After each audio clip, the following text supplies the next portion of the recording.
What's up, guys? Welcome back to Airbnb ABCs. Now, every time that you guys see a Airbnb creator on TikTok or YouTube or wherever you get your social media from, or a finance influencer or just something like that, everybody is all like, dollar bills, y'all. Cash rules everything around me. Cream, get the money. Dollar bill, yo.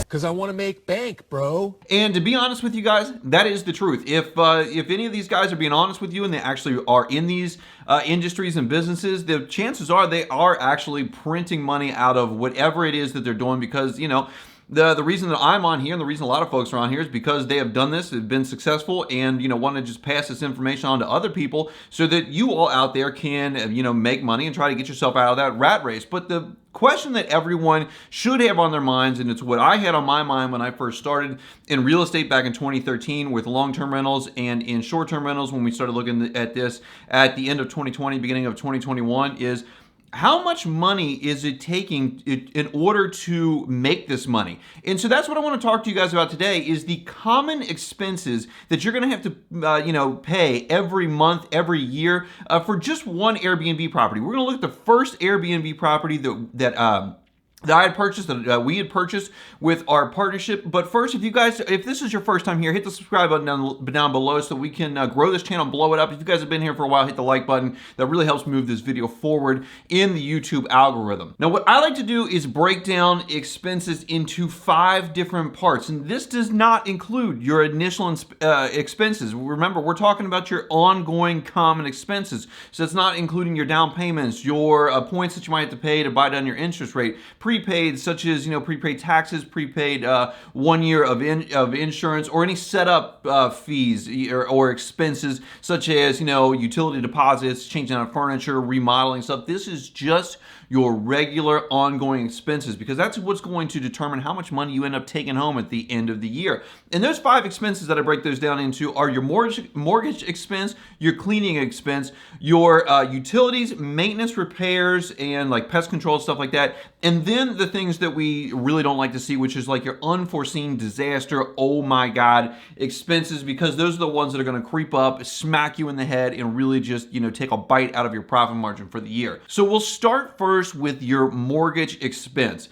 And, even if I had the cash to buy a place that's $100,000 or $500,000 or $1 million, I would still use other people's money. As a matter of fact, I took out a mortgage on an $18,000 property when I first got into this business back in 2013. I don't remember what my debt, but it was like 30% down, but I was able to now leverage that and flip it up where I now own $1.2 million in real estate with not much more than that initial investment that I put in. But the mortgage expense is probably going to be your highest fixed expense. But the nice thing about that is that you should know what that is going to be up front, whether you take on a fixed rate long-term mortgage, which is what I like to use, especially if I can get really low interest rates, or if you have a really long-term ARM, like a 10-year adjustable rate mortgage, where you think that you're going to be in and out of the property before that, or will have a chance to refinance it. You know what that expense is going to be. It's fixed, and you're going to know it ahead of time.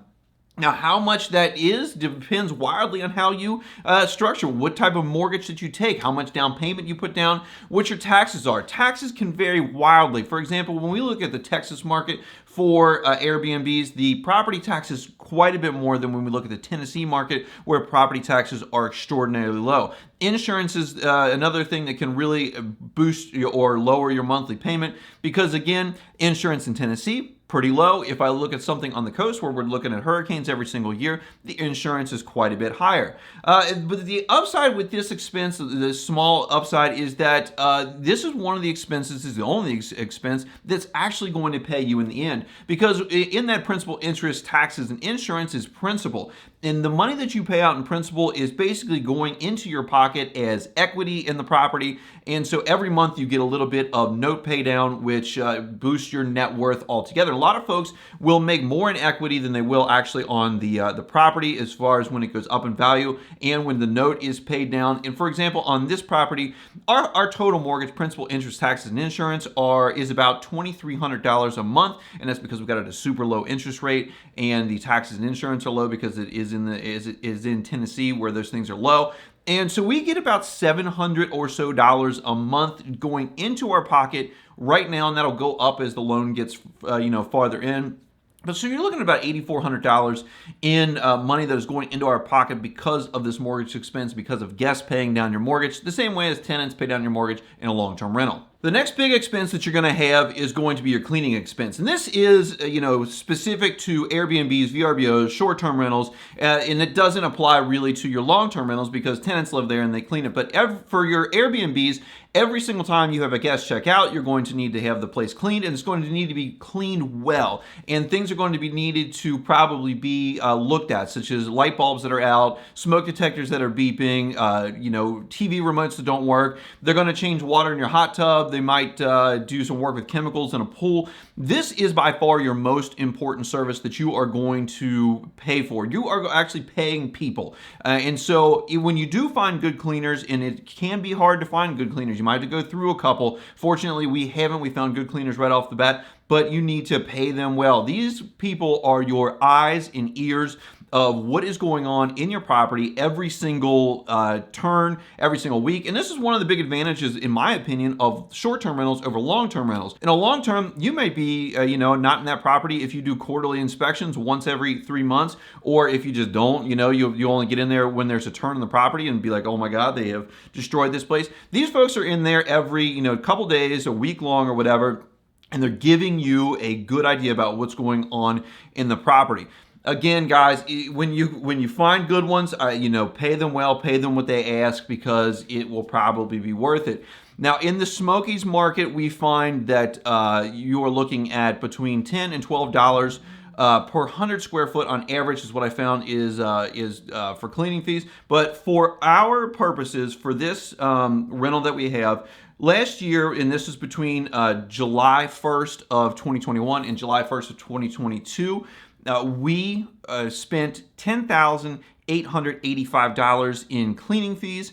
And that might seem like a large amount of money, but it's well worth it for the type of quality that we're getting out of this. We get a lot of good compliments on how clean our places are. And as the properties get bigger, that number may get bigger, but then because it just costs more to clean on an average term. But the thing is that you may actually have longer stays. For example, a lot of ours are 2 to 4 night stays. With a larger property, you might get more 3 to 5 night stays, so you actually have less turns. And even though the cleaning fee is more, it's probably not going to go up in a linear fashion of like double the square footage, double the bedrooms would be double the cleaning costs. But that is what we are paying for this one property in a single calendar year. Moving on to utilities. These are going to be the things that you guys, pay for. If everyone has to pay utilities. I mean, whether you're a homeowner, whether you rent, you probably pay some sort of utilities, and these also end up being pretty consistent over the long term. Now, it depends on what kind of utilities, on what kind of property you have, what is actually, attached to your place. For example, this particular place that we have actually has city water, which is kind of unusual in the Smoky Mountain market. A lot of places operate on wells. So we have to pay the water bill. We do not have to pay sewer because we are on a septic system, which is common again in that area. Even if you have city provided water, you're on a septic system. It depends on if you provide cable television or if you just do all streaming devices. That could be $2,000, $2,400 a year if you include cable along with your high-speed internet. Depends on how fast internet that you buy, and we can go off on tangents on that. But it's all dependent on the services you provide. And the cable thing, that is a big, do I do it or do I not? Me personally, I expect cable when I go to a vacation rental. I don't have it at my home. I very rarely even turn on the television, but for whatever reason, I just expect it. What we paid in utilities for the calendar year, and I'm actually scrolling down and looking at this right now, we paid $5,842.52 in that calendar year, and that includes power, that includes internet at 200 meg internet, as well as your just typical basic cable. And then I believe that's, and then the city water, and that should be about it on utilities. A lot of times people think that with paying utilities that people are going to abuse that, are going to use more than they normally would. But for me, I think that probably vacation rentals probably get less water usage, less sanitation usage if you have that. But the electricity ends up being a little bit higher than what I would think a 1,1200 square foot cabin would have. But we also do change out our hot tubs on any given every single time, so that you have to heat it up and what have you, and people leave the doors open and they're just not careful. But overall, it's not a gigantic expense compared to the revenue that we make. Next up is things like repairs, maintenance, pest control, lawn care, just your ongoing stuff that you're going to have to take care of, all the time. These things happen all the time, and then there's things that have to be dealt with, such as if you have a yard, or even if you don't have a yard, there's still going to be weeds and stuff growing up around your property, and it's going to look unsightly if you just leave it, go essentially.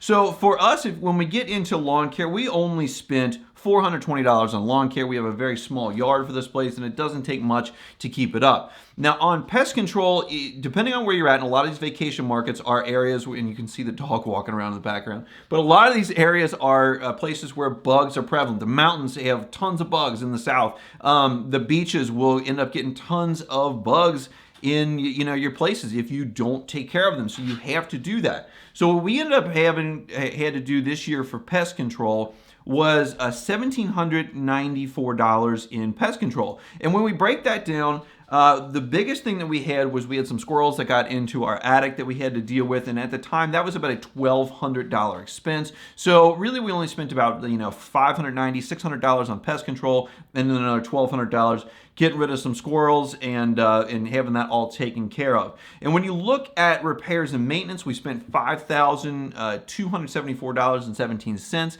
and that is just all sorts of different things. I know we had some minor roof repairs done that ended up taking up about $3,000 or so dollars. There wasn't any big expense. It's just you're going to have these little $100, $200 things that come up on a every other month basis, every month basis, and then you'll end up having something that costs $1,000 or $2,000 that you just have to get taken care of because these guests are coming in. They expect things to be perfect, and you want them to be perfect so you get the good reviews and so that you get more bookings and can book for higher amounts. And then that brings me down to the area that you just want to try to avoid at all costs, but is going to happen. I don't care what you're renting. At some point, you are going to have some sort of, oh my God, disaster scenario where something happens and it's going to be hard to schedule, it's going to be expensive, it's going to be time consuming, it's probably going to affect some of your renters or guests or whatever, and these are just things that happen and are completely unpredictable. All the other things that I have mentioned before, you can probably predict some amount of money for whatever it is that you're doing. When you're doing your underwriting for your deals, you can figure out how much utilities are going to cost, approximately what cleaning is going to cost, what maintenance and pest control. You can get things for these, but when you have something go out, and these are some scenarios that have happened to us in the last 12 months or so. HVAC is going out, well pumps going out. If you have furniture that breaks, especially couches or something that are large ticket items and are hard to maybe get delivered, or like right now when we have a supply chain crunch that you may not even be able to get one or get the ones that you want. Roof issues, anything like that, these are the things that are going to come up. And what I usually do is I try to budget $3,000 to $5,000 per year per property for something that just happens. And it may not happen every single year, and it's not like I have some sort of rolling account that rolls this forward, but I just, in my mind, just say, we're going to have something happen that's going to cost $3,000 to $5,000, or some minor repair like the roof repair that I just mentioned that I thought would only cost like, $800 to $1,000, ends up costing like $3,000, and it's just, it's just stinks to come up with that money.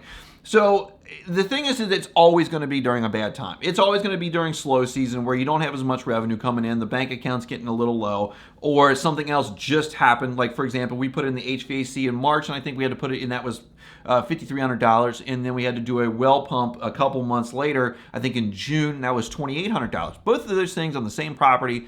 Not really expected to do both of them at one time. The thing that I can recommend with this is always have a robust line of credit in place in order to back up your physical cash on hand. if you, because you need rolling cash all the time in order to continue to pay mortgages that are $2,500 to $4,000 plus all your utilities plus all your cleaning fees. You can't let your bank account get down too terribly low, whereas that's going to cause a problem just in timing of when you're getting paid versus when you're going to have to pay this stuff out. So always have a credit card on file that has a $20,000 limit, that even though you may not like using credit, it is good to have that lifeline so that you can get this stuff fixed immediately and not impact too many guests. Try to avoid, bad reviews or anything like that, because those are the things that over time are going to chip away at your business and make it so that you're not as profitable, you're not getting bookings, and it's just not working out for all the effort that you're putting into this.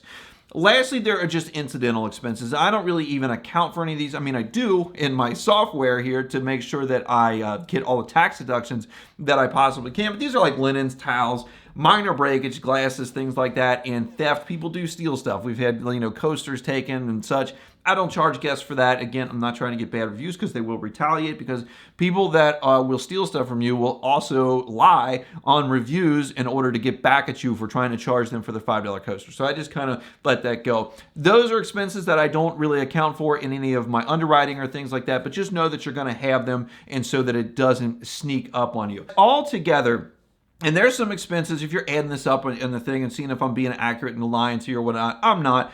But altogether, we spent in one calendar year $40,716.31, and that includes all of our maintenance, all of our repairs, utilities, any interest that we paid on mortgages or anything for the credit cards, cleaning expenses, HOA dues, lawn care. I think that's all of my line items here.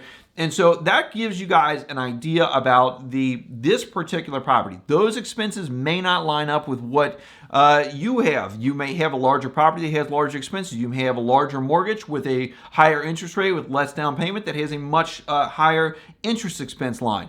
All of this will vary, but that gives you guys a good idea of what you're going to have to pay out on an every year basis in order to keep your Airbnbs, VRBOs, short-term rentals operating at a high level. So guys, be sure to click on the videos that are on the screen right now. They're going to tell you guys all about our VRBO business, our Airbnb business, the types of properties that we buy, how we run these things remotely from hundreds of miles away.